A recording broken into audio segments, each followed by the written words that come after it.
chemical arms race they couldn't win, they needed a game changer. So the food industry turned to a new technology based on genetics rather than chemistry, the genetically modified organism, better known as a GMO.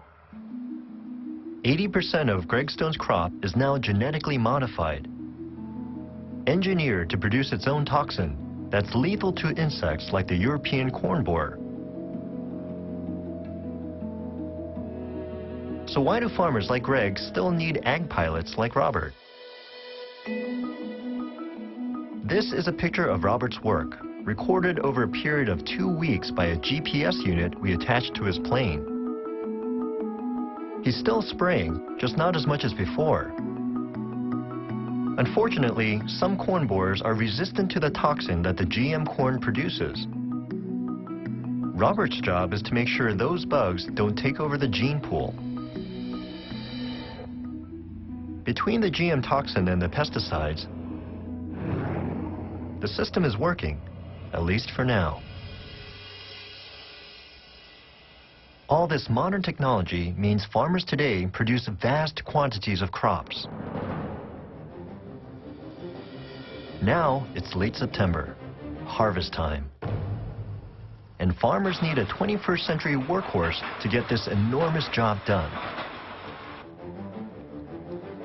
I've come to get a hands-on lesson in modern farm machinery with specialist harvesting company Salmon's Adventures.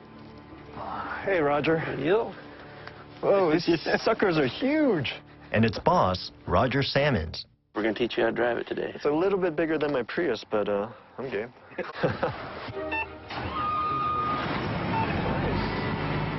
I'm about to take charge of a $500,000 worth of brand new harvester. Okay, now full throttle. All right. You are ready to rock and roll. Hey, get out of my way. Woohoo!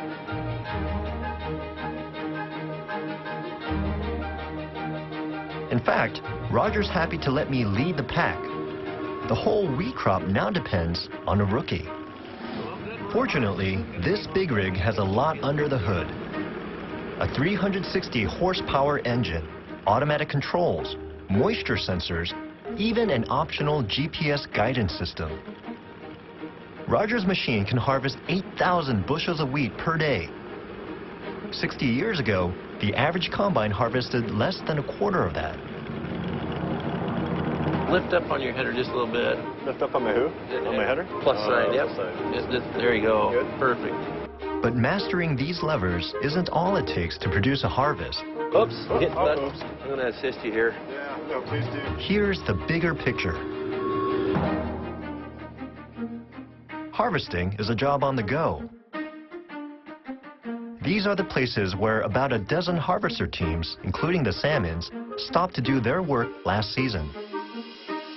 Tucked into their super efficient machines, each year they crisscross the highways at the heart of America in a series of hectic mechanical migrations. Turns out, instead of harvesting their own crops, thousands of American farmers rely on the state-of-the-art equipment of specialists like the Salmons. By the end of October, Roger's team will have gathered 500,000 tons of grain and covered 5,000 weary miles. You have to be able to thrive on stress in order to do this. A lot of people, they're coming for the experience. They want to see the heartland of the United States. But cabin fever sets in pretty fast.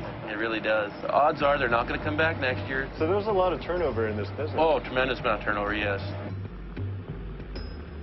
Harvesting, like so many aspects of food production, relies heavily on people power combined with new technology.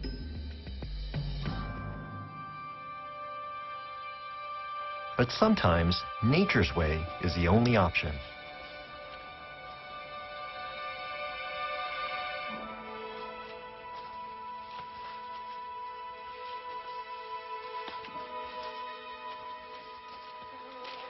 All right, take a look what we have right here. It's this beautiful honeybee inside this pumpkin plant.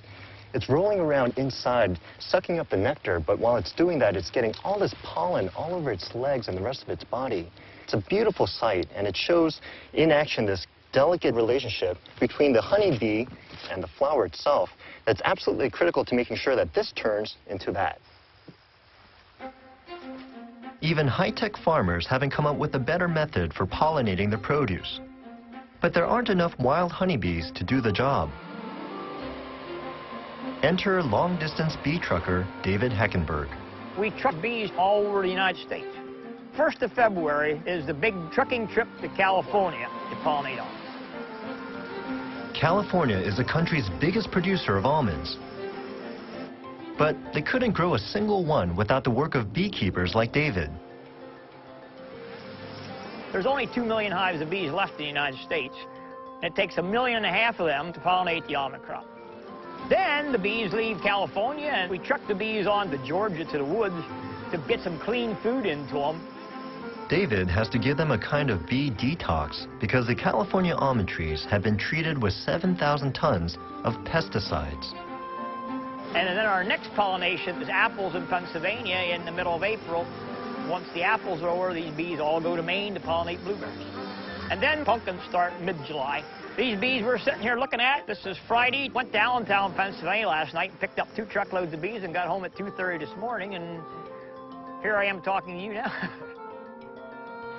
By the end of their journey, David's bees have traveled 8,500 miles and pollinated an estimated 5,000 acres of America's produce. But these bees are facing a mysterious threat. This hive of bees, it looks really good today, within a matter of 10 to 20 days, just disappears. There's nothing left. The bees are gone. It was David Heckenberg who first alerted the world to a phenomenon called colony collapse disorder. Are they dead? It's a mystery. All that's left is the combs of honey. It's just like somebody took a sweeper and swept them all out of there. Wow. So what's causing this? We have a lot of scientists around the world working on it. We believe that it's environmental stress. All the pesticides? Pesticides. We have systemic pesticide in the seed, and it grows up through the plant to protect that plant. Some of that is getting in the flower. Right. And the bees are bringing that home, and then we see all kinds of weird things starting to happen. Don't swallow. Oh, I'm putting smoke in your... Sorry about that. A lot of people agree with David's theory, but the scientific jury's still out on exactly what's causing colony collapse disorder. David doesn't know how bad this year will be, but long-term, the prospects aren't good. Most of us guys that are in pollination business are losing 60 to 70% of our bees every year. So we've got big, huge fields, and there's not enough bees here to pollinate the crop. Say colony collapse disorder keeps on happening and all the bees get wiped out. What does that mean? Like, what happens to all these crops? Well, you're not going to have pumpkins, and you're not going to have apples, and you're not going to have cherries, and you're not going to have almonds, and you're not going to have a lot of things. David's story is disturbing to me. If the bees are in trouble, so are the farmers who depend on them, and the consumers who want fresh produce. And it's clear the bees are not the only ones feeling the pressure. America's food machine is pushing all of our resources to the limit. From bees, to water, to the people who make the system run. We rely on the nomadic lifestyles of harvesters and beekeepers, and tens of thousands of truckers moving products all around the country to keep our food machine running. Even those who don't travel for a living are rarely fixed, like ag pilot Robert Grace, or the JBS meat packers in Colorado, or Ted Shealy's tomato harvesters in California. It's estimated there are now 4 million agricultural workers who migrate from job to job across the continent. But there's a real irony here. 10,000 years ago, people stopped chasing animals. They stopped hunting and gathering. And they started farming so that they could stay in one place. They didn't have to move. Yet look at us now. We can't stop moving.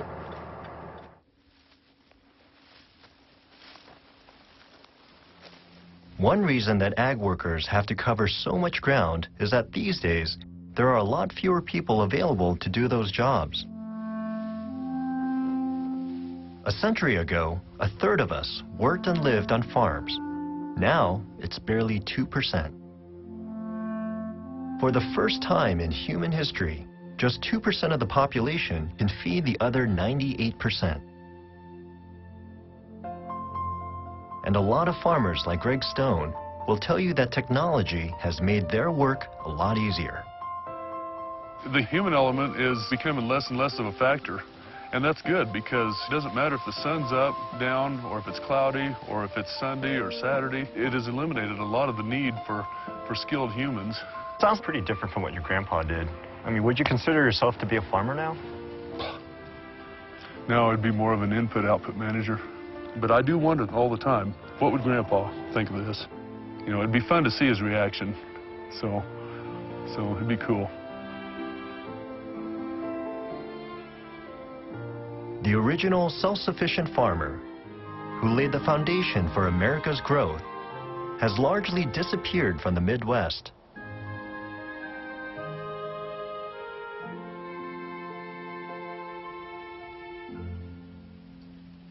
But in some places, he's making a comeback. I've dragged myself out of bed at 5 o'clock in the morning to help a man aptly named Will Gardner get his product to market. Hey, what's up, man? Will is one of thousands of small-scale farmers across the U.S. reviving the homestead ideal. You don't want to get too close to the soil line, because I want the growth to still continue, so I just chop it off right here. You know, it's pretty tasty, man. A lot of people at the market love it. This is real back-to-basics farming, and some think part of a new green revolution. How'd you get into this in the first place? I just wanted to save money, you know, eat healthier. Figured it'd be a lot cheaper for me to grow the vegetables that we eat on a daily basis in my backyard, you know, simple stuff. And it just became addictive.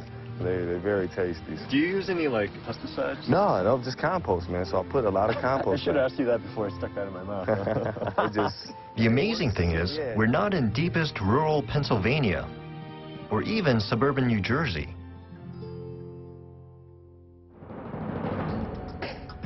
This is where Will farms, the inner city of Detroit. Among its many problems, this area is a food desert, a place where it's hard to find groceries, let alone fresh produce. Although the surrounding neighborhood looks like an urban war zone, in fact, it's reverting to its rural state. This is an aerial photograph of the packed landscape of central Detroit 70 years ago, at the height of its industrial boom. As the city's economic fortunes decline, an estimated 44,000 lots of that land have been abandoned, quietly turning into green space, where 16,000 urban farmers, like Will, are now planting the seeds of an alternative agriculture. It's a great feeling. I feel that I'm part of something big that's happening in the city. You know, it's more personal. People come down there and volunteer just to be able to connect with your farmer.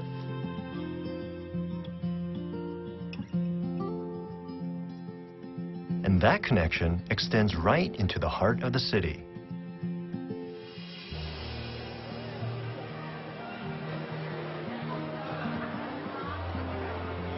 $4, ma'am. Thank you very much. Eastern Market in downtown Detroit, where Will sells his produce, is the biggest of its kind in America. Watermelon, salad greens, fresh kale, picked this morning. And after half an hour, immersed in the amazing vibe of this place, I realize how different this approach to feeding people is from what I've seen on my journey. Have a wonderful weekend. Picked fresh from a local garden run by my friend Will. Local, where the food machine is global. Organic, rather than powered by chemistry and genetics. And produced on a grassroots, rather than industrial scale.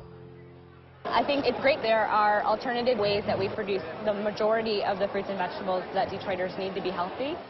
Ashley Atkinson runs Greening of Detroit, a nonprofit that promotes urban farming, not so much as a lifestyle, but as a way for both farmers and customers to thrive. Local farmers, Michigan farmers, don't have a lot of resources to compete with industrial agriculture. And places like this actually bring together consumers and producers, trying to not only provide, fresh fruits and vegetables to the community, but make a living. Is it working? It is working, absolutely. Is even more of a powerful argument for how important urban agriculture is for the city of Detroit. There's something kind of nice about this reconnection of land and people. And local organic food is reshaping diets, not just here, but all across the country. How far it can ultimately go, however, is open to question. After all, how many small-scale farmers like Will Gardner would it take to supply every one of these food outlets, even if America found craveability in local greens and grass-fed meats? In spite of its problems, our food machine meets this challenge and feeds 300 million Americans every day.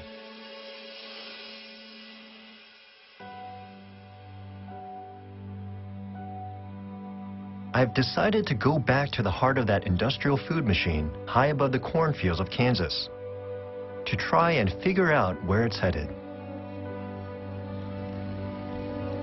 I'm taking a ride with Robert Grace in the Boeing Stearman his dad flew when he started the family crop dusting business after World War II.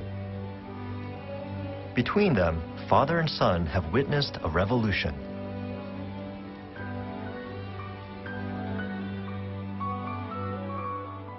When you have an increasing population, automatic, you have to have larger and larger yields every year, forever.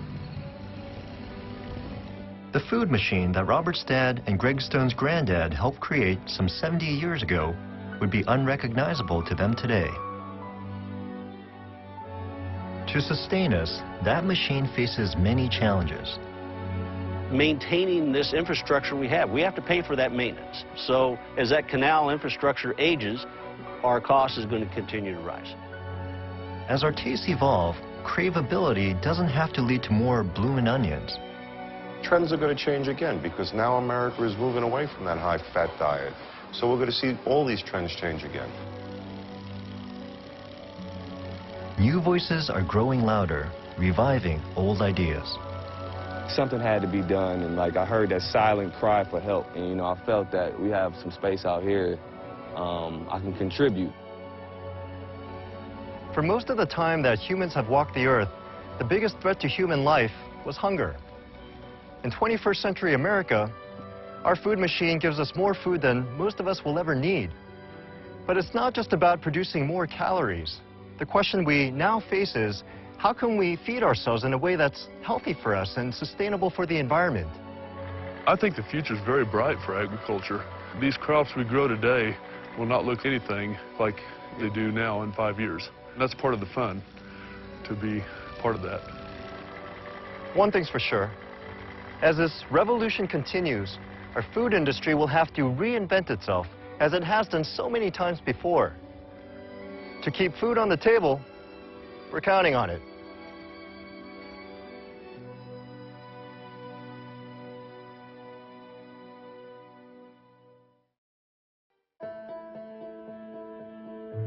America Revealed is made possible by the Corporation for Public Broadcasting and by contributions to your PBS station from viewers like you. Thank you.